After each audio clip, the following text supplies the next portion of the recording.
번째 이슈, 공매도 금지 조치에 대해서 말씀을 좀 드려야 되는데요.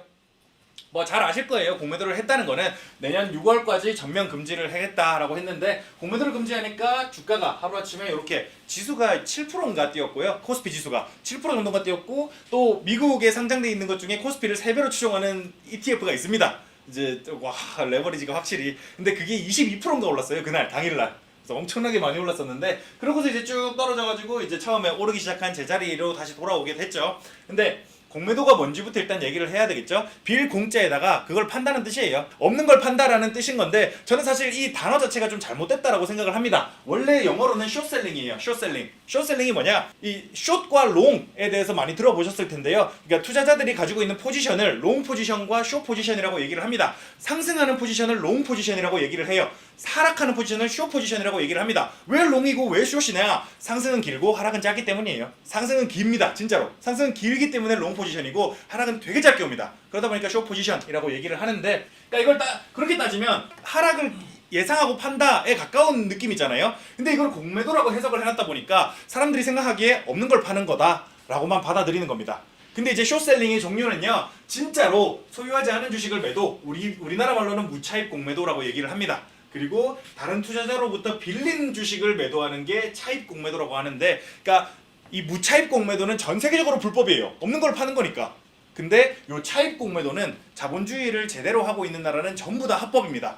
왜 그러냐면, 아까 제가 일본의 버블에 대해서 말씀을 드렸죠. 일본의 니케이가 4만까지 갔습니다. 4만까지 갔다가 버블이 붕괴하니까 일본은 30년 동안 디플레이션을 겪었어요. 근데 만약에 그 니케이가 2만에서 끝났다면 일본의 디플레이션이 30년까지 갔을까요? 요게 중요한 거예요. 그러니까 중간에, 그러니까 만약에 이제 나는 지금 이게 너무 비싼 것 같아 라고 판단을 해요. 그러니까 이 시장이라는 건 그런 겁니다. 가치는 아무도 몰라요. 가치는 아무도 모르지만, 나는 이거를 이 정도 가격으로 생각해 라고 생각하는 사람과, 나는 이거를 한 10,000원 정도로 생각해, 나는 이거를 한 5,000원 정도로 생각해, 요 두 사람 사이의 경합으로 인해서 가격이 결정되는 거예요. 가치가 결정되는 거고요. 근데 그 사이에서 만약에 이제 상승을 하고 있는 게 있습니다. 근데 나는 이거 너무 비싼 것 같은데 라고 생각하는 사람이 있음에도 불구하고, 이거에 대해서 내가 아무것도 조치를 할 수 없다면 이거를 고평가하는 사람들은 없게 되는 거겠죠. 근데 이거를 저평가하는 사람만 남게 되면 그 버블은 끝도 없이 올라갑니다. 근데 끝도 없이 올라가다가 이게 도저히 더 이상 아무도 살 사람이 없을 때 순식간에 붕괴되는 게 버블이에요. 근데 이제 공매도가 가능해짐으로써, 그러니까 저는 공매도라는 표현을 별로 안 좋아해서 숏셀링이라고 얘기를 할게요. 숏셀링이 가능해지면서 너무 비싼데? 그럼 당신이 가지고 나한테 좀 빌려주십시오. 내가 파는 겁니다. 팔게 되면, 그러니까 가치는 아무도 몰라요. 나중에서야 알게 되는 겁니다. 근데 생각보다 요 가치보다 여기 가격이 높았네라는 게 증명되면 버블은 붕괴되겠죠. 근데 어차피 붕괴될 버블이라면 하루라도 빨리 붕괴되는 게 낫다는 거예요.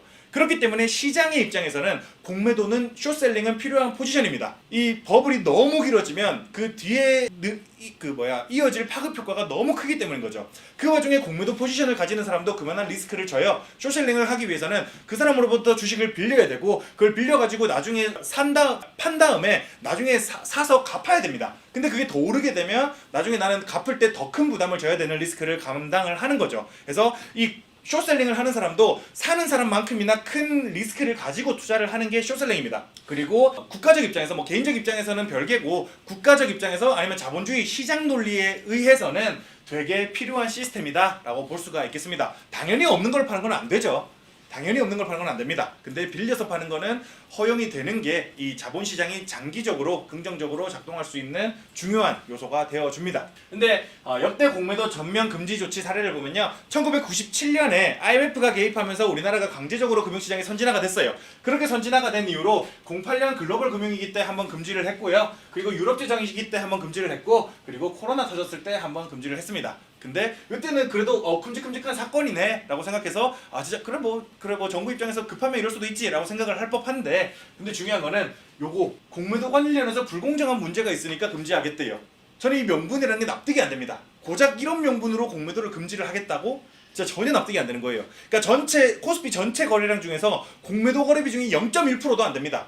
근데 그 중에 무차입 공매도가 일부 발견됐대요. 그러니까 무차입 공매도는 이제 불법적인 공매도를 한 세력들이 있다는 거죠. 일부 발견됐기 때문에 공매도를 금지하겠대요. 전체에서 0.1%밖에 안 되는 공매도 거래량에 그것보다도 훨씬 적은 무차입 공매도를 잡겠다고 전면 금지를 한 겁니다. 그러니까 군대 갔다 오신 분들은 알겠지만, 대대장이 축구하다 발목 다쳤다고 니네 축구하지 마라고 얘기하는 거랑 똑같은 거죠.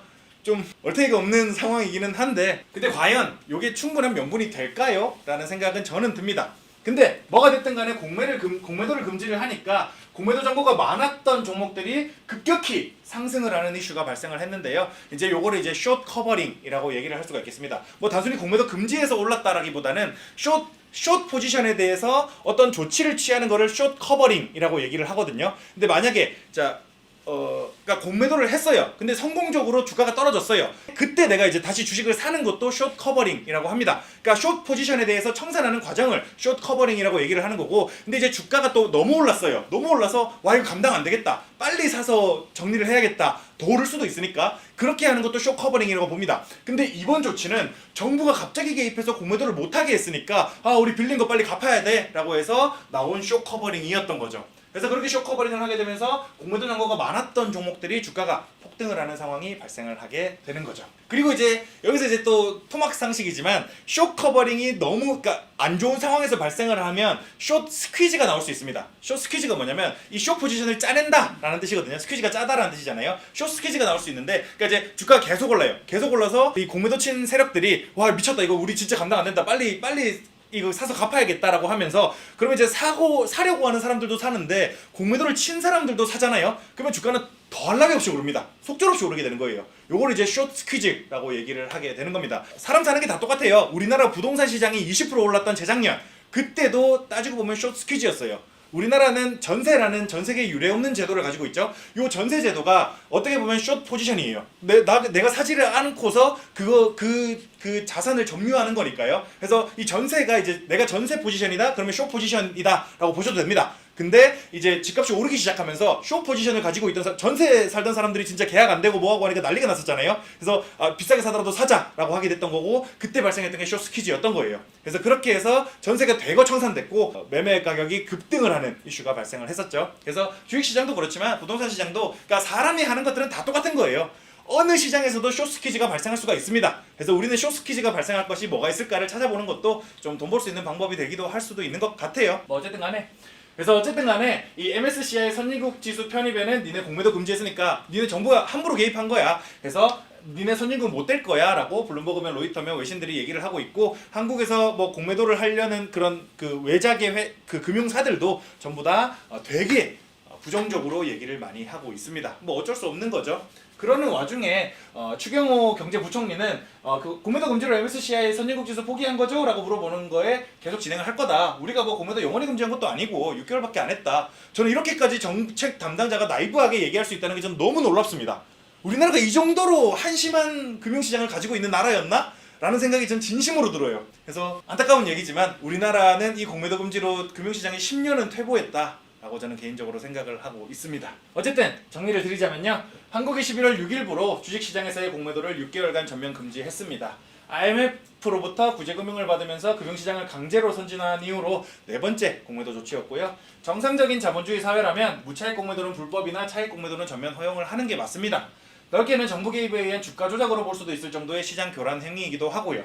그저 내년 총선을 위한 정치적 목적인지, 그러니까 명분이 너무 작아요. 제가 생각하기에 지금 이 짓거리는 명분이 너무 작습니다. 지금 말한 명분은. 그래서 내년 총선을 위한, 또 공교롭게도 또 내년 6월까지면 내년 4월에 총선이 있거든요. 그래서 정치적 목적인지 한국 경제의 위기를 진짜로 목전에 두고 있기 때문인지, 아니면 둘 다인 건지, 뭐가 됐든 간에 한국의 금융 시스템이 퇴보하였으면 자명하다고 볼 수가 있겠습니다. 세 번째, 연준에 집중하느라 놓치는 것들.